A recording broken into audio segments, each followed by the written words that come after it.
So ito guys yung isang 3 tonner dito sa Mercury. So ito sira yung capacitor nito. Papalitan ko lang. Ito yung pampalit namin, no?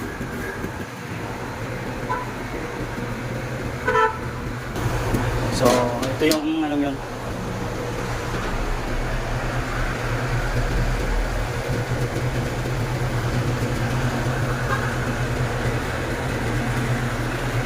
Ayan, naka-off na yung breaker niya.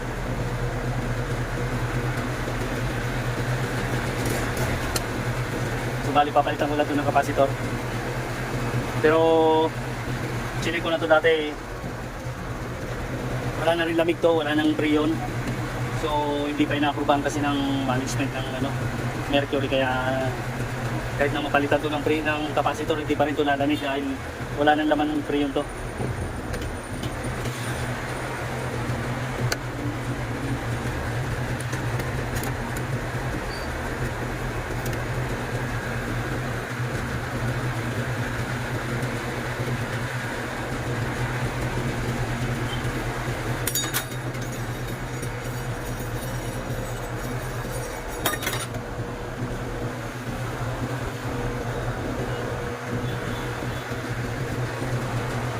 Ito yung guys, oh.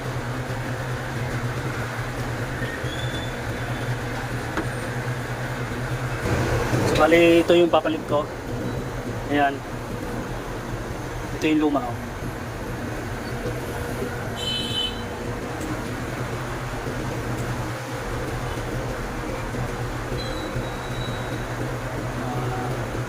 Uh, 65 UF.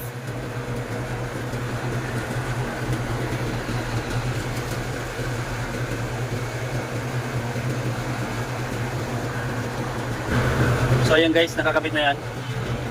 Ayan, oh. So subukan ko i-start. Load ko yung breaker.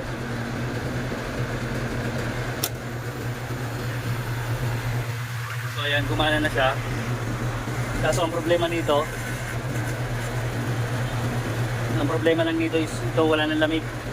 Ayan, may problema ang nito, preyon. Wala nang laman to nung sinikutod nung una, nasa 20 PSI na lang yung pressure niya. So ayan, okay nga guys.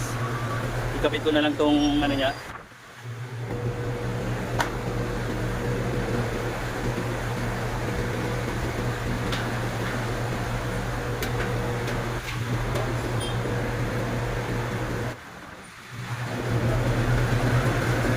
So ayan guys, okay na to.